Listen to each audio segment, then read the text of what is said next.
sert de l'expression par ultrasons pour détecter des défauts qui sont cachés sous la surface des pièces. Ce type d'expression, il convient autant aux pièces métalliques, donc l'acier et l'aluminium, qu'aux matériaux composites. Comment ça marche, cette inspection par ultrasons? En fait, c'est qu'il nous faut deux choses. Premièrement, il nous faut une sonde qui envoie des sondes dans la pièce, ou plutôt des ultrasons. Et il nous faut aussi un moniteur pour pouvoir lire les échos émis par les ultrasons.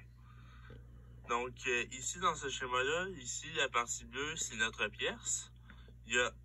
On envoie une onde ultrasonique dans la pièce et on peut d'abord voir un écho de début qui marque le début de la pièce, juste ici. Et on a aussi un écho de fin qui est là. Normalement, si une pièce est correcte, c'est-à-dire qu'il n'y a pas de défaut à l'intérieur de la pièce, il va seulement avoir ces deux échos-là. Donc là, si on dit que deux échos, ça veut dire que c'est bon, il n'y a pas de défaut. Mais il peut en avoir un troisième, comme ici, on voit qu'il y a un défaut. Et en fait, le moniteur, il va détecter un troisième écho entre l'écho du début et l'écho de fin, et ça va être l'écho de défaut. Et là, on va savoir qu'il y a un défaut.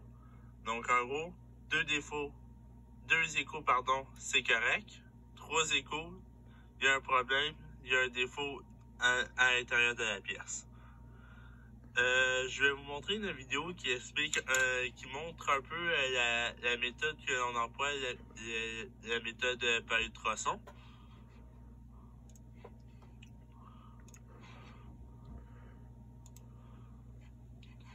Donc, en gros, ici, on a un test pratique d'une inspection par ultrason.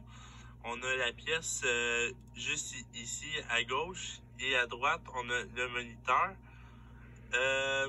Une chose qui est intéressante avec ça, que j'ai peut-être oublié de mentionner, c'est que si, admettons, on a l'écho du début et un écho du défaut, si on prend la distance entre les deux, on peut faire foot comme ça, puis on sait approximativement où peut se trouver le défaut dans la pièce.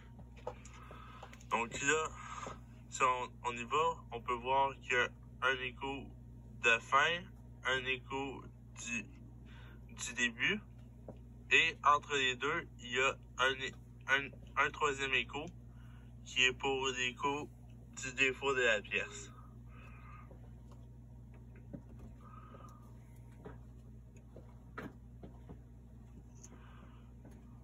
Donc, on peut bien le voir, on ajoute doucement, puis là, pouf, on peut voir qu'effectivement, ici, par exemple, tantôt, le moniteur avait indiqué un défaut, mais là, on peut voir que là, effectivement, il y avait un trou.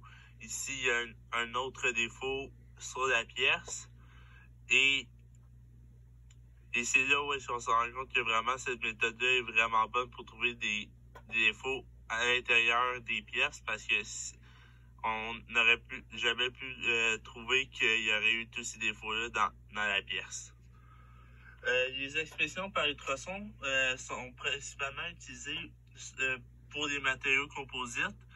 Comme ça, mettons, je prendrais, un Boeing 787, où est-ce qu'il y a beaucoup de parties de l'avion qui sont faites en matériaux composites. Ou encore, il y a le A220 avec ses ailes aussi qui sont faites de matériaux composites. Donc, je vais vous montrer un exemple, en fait.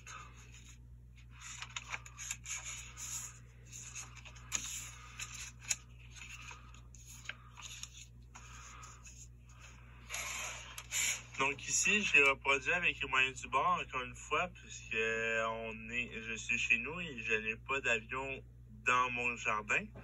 Donc ici, j'ai reproduit plutôt le revêtement d'aile d'un A220. Comme on peut le voir ici, il y a 4 niveaux, rangs, étages, appelez ça comme vous voulez, de fibres de carbone. Ces 4 étages-là sont collés ensemble. Donc, avec de la colle, bon, évidemment, cette colle-là, bien qu'elle colle beaucoup, elle n'est pas utilisée vraiment en aéronautique, d'après moi, mais peu importe. Donc, elles sont tout simplement collées ensemble. Toc, toc, toc. Voilà, comme ça. Et là, le problème qu'on va rencontrer, c'est qu'avec tous les cycles que ces pièces-là vont subir, eh bien, il risque d'avoir beaucoup de contraintes à supporter. Et là, il se pourrait qu'entre deux fibres de carbone, comme ici, par exemple, entre la deuxième et la troisième, ça se peut qu'elle se décolle en fait. Et ce défaut-là, en fait, on appelle ça la délamination. Et c'est un défaut qui compromet grandement la sécurité de l'avion et des passagers, puisqu'on voudrait surtout pas qu'elle se décolle en plein vol. Et pour vous expliquer un peu mieux, en plus gros, j'ai fait un dessin.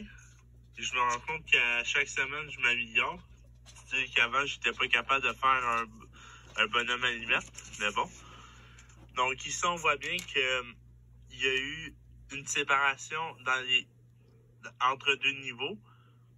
Et ça compromet grandement la sécurité de la pièce. Et par la méthode d'ultrason, on va être capable de détecter ce défaut-là, qui s'appelle la délamination. Et c'est ça et c'est par ultrason, donc, qu'on va pouvoir détecter la délamination sur les matériaux composites. Donc voilà ce qui complète les inspections MPI et ultrasoniques. La semaine prochaine, on va terminer les inspections par NDT. Donc, je vous remercie beaucoup, puis on se revoit la semaine prochaine. Merci de votre écoute.